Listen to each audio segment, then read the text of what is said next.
is of great significance, which should be mentioned, and that is that before one can investigate any truth, one must get rid of what we call prejudices, what we call superstitions, imitations. Imitation is imitating what one might have had in his ancestors. Prejudice is particularly important because it will serve as a blinder. If you want to investigate reality and before you investigate, you already have decided that such and such a thing is bad or good, then that will be a hindrance on your way when you want to investigate. Then how is this particular principle significant to the Baha'is?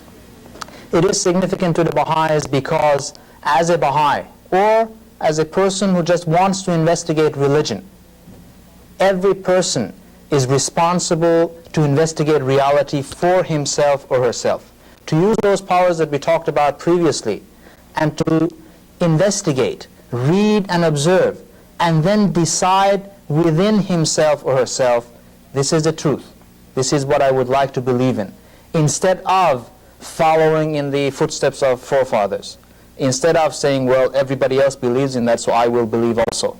It will have a particular psychological significance when one investigates, when one's ideas are very well grounded on evidence, then that thing that one believes will be much stronger.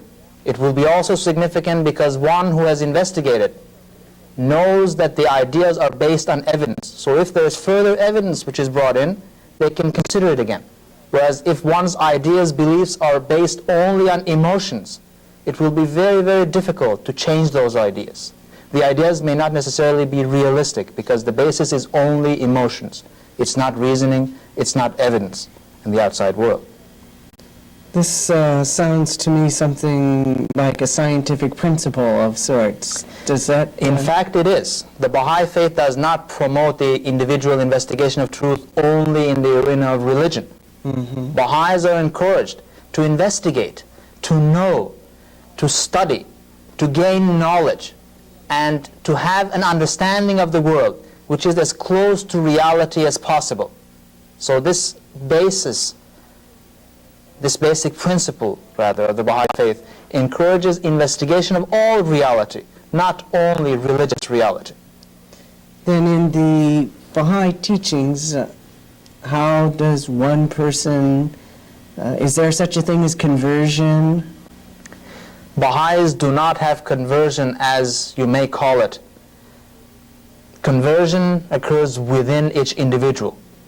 All Baha'is can do is to present their religion to another person, ask another person to consider, but it is the responsibility of that person, it's the responsibility of every person to investigate reality, to know for himself or herself what the truth is, and then to believe in it. Very good. Thank you, Changuiz, for being with me. I've enjoyed this. Thank you.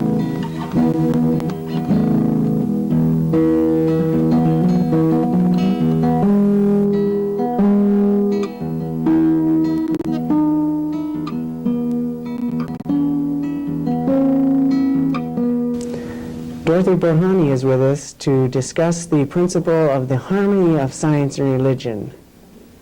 Dorothy, could you explain just briefly this, what I think is a new concept in religion? Yes, I think it is a new concept. The Baha'i teaching is very specific that religion and science should be in harmony, that they should agree. You know, we recognize that there is only one God, that there is only one physical universe, and it's all subject to the same laws, follows the same pattern. And in the same way, the Baha'i teachings are very clear that the laws of religion and the laws of science are at one and should agree and be in harmony.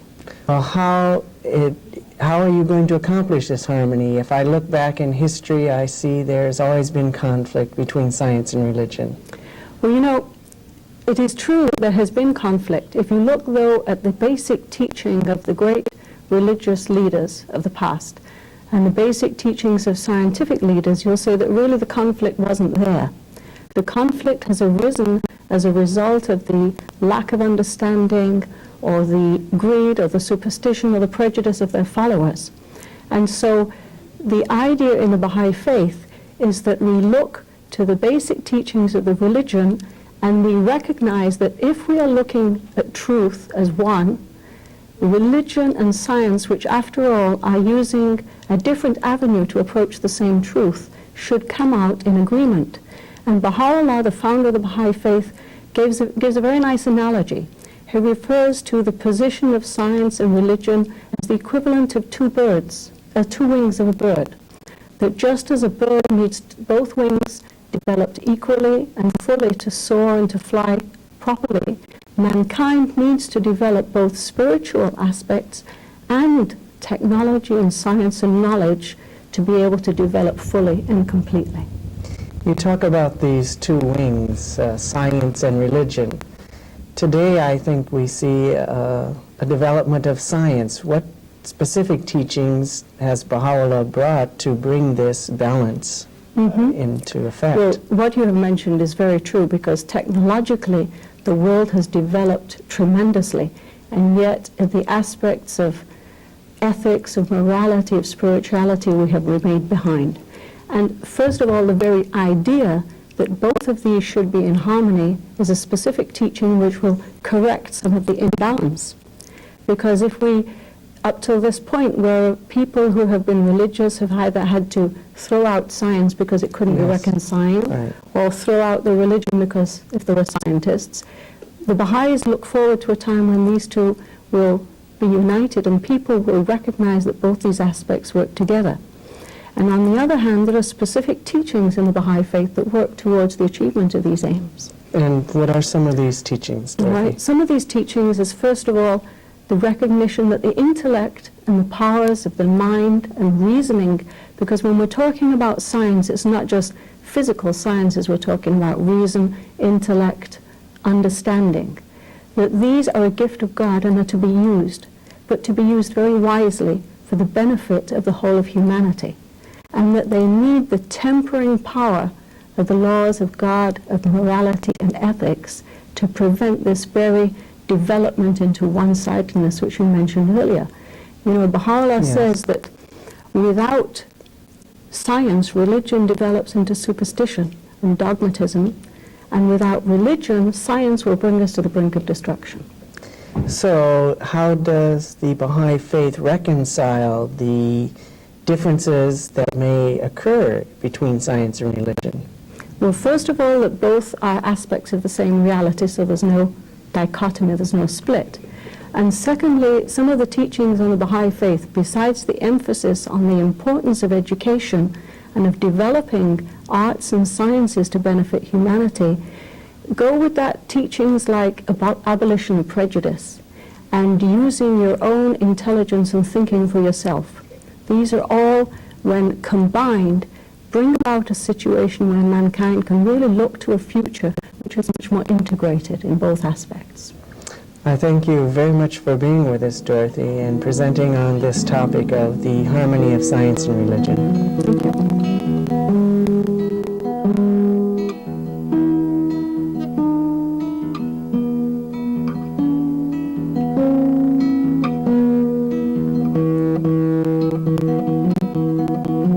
I'd like to welcome Sam Clark, who is here to discuss education and how it relates to the Bahai Faith. Sam, would you tell us a little bit about this? Yes, Rod, thank you. I think that there are some unique and interesting aspects of education in the Baha'i teachings, one of which is that, to my knowledge, it's the first religion in which education has been given as a compulsory or a mandatory item.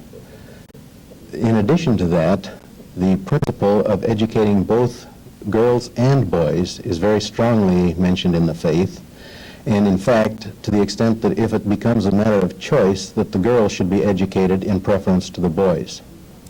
Well, we have that in the United States pretty much. I wonder why this is a new teaching. Why is this teaching? Well, I think particularly the fact that education is compulsory is because it's dealing with the entire world and not just the principles here in the United States. Throughout the entire world, education is not universal, nor is there any place in religion where they deal with it as preferential for girls in place of boys. And the uniqueness of this is that the girls will be the first trainers of children. I think there is a mounting body of evidence that the identity of a child is formed in the early years, and these years are very critical to the emergence of a healthy identity. What are the goals of Baha'i education, our education in the Baha'i Faith? All right. The goals of education in the Baha'i Faith must include both material and spiritual education. I think that in all of our schools today we have a great emphasis on material education, which deals with specific knowledge in areas of arts and sciences and crafts, which deal with preparing an individual for a productive life in society.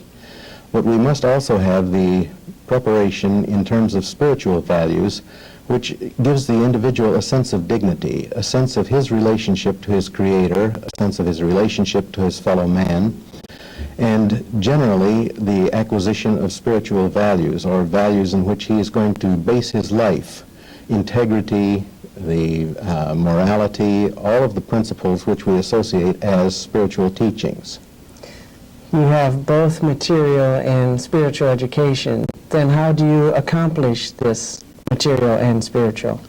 Well, the material education, I think, is largely accomplished in our schools at the present time. I think we have many people who feel that there can be improvements, and I think this is a matter of evolving and developing. The spiritual education of an individual is based in large measure upon their own individual prayer and meditation, the way in which they meet the tests that they are encountering throughout life. Sam, we talked about material and spiritual education, and earlier you mentioned the unique role of women in education in the Baha'i Faith. What ultimately do the Baha'is perceive this leading to? The ultimate goal of both spiritual and material education, we believe, is the emergence of a complete world order in which the potential of each individual is fully brought forth, their capacities are fully realized, that man lives in a world which is in harmony based upon the understanding of the relationship of the individual to his Creator and the knowledge of his unique relationship to his fellow man. We think that this can be accomplished through a combination of material and spiritual education. Thank you very much, Sam.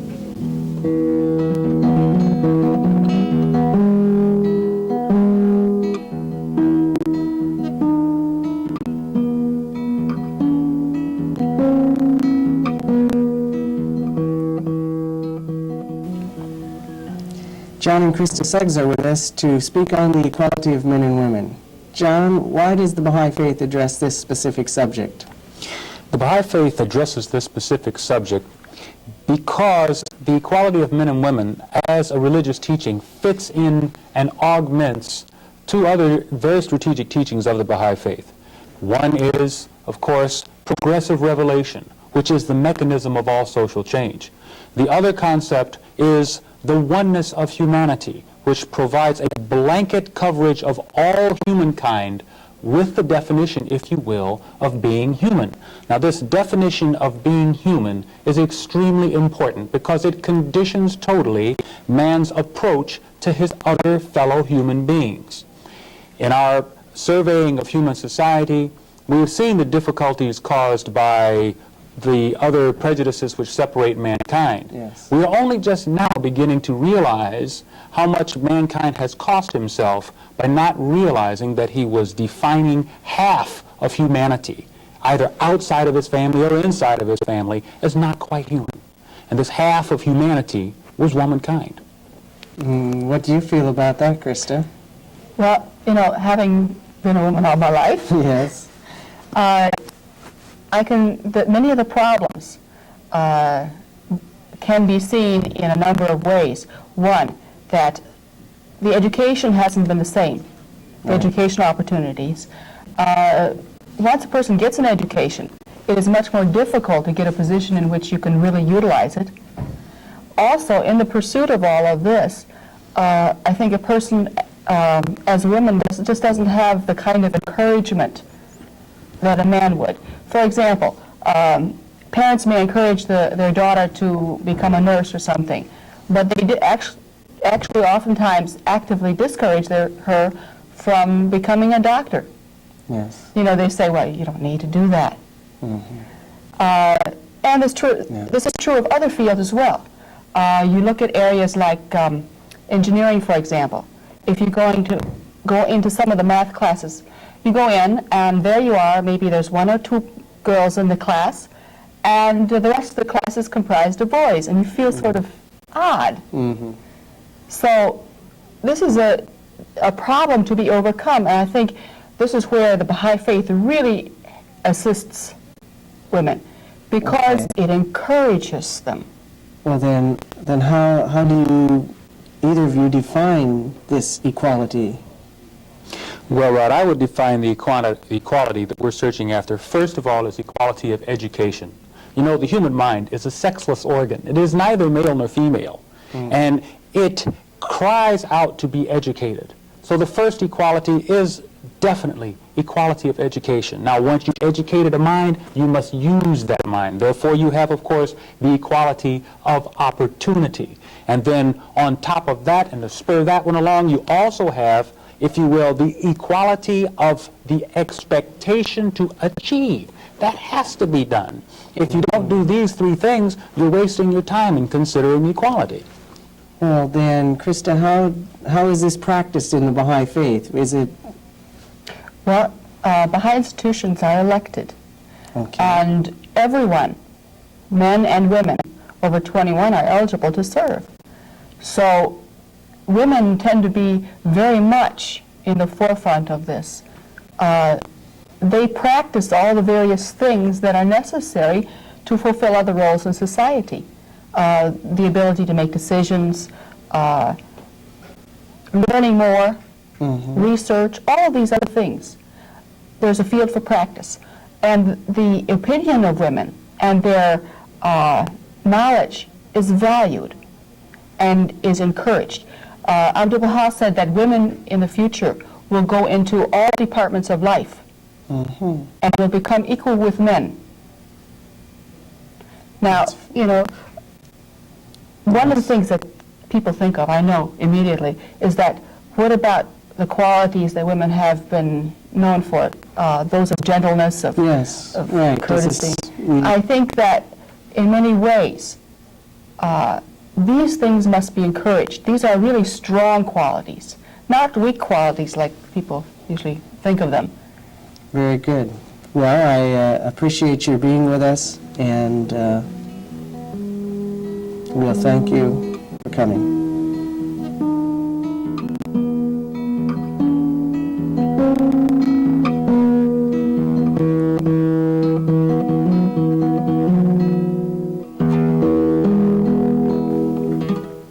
We have with us Doug Allen, who is going to speak on the topic of economics. Doug, I'm interested in how the topic economics fits into a religion. Well, Rod, as you know, the Bahai Faith has as its major aim the promotion of a world society that would actually embrace the entire planet. Part of this world society is recognition of the oneness of mankind. Part of it is an emphasis on justice and fairness to all people.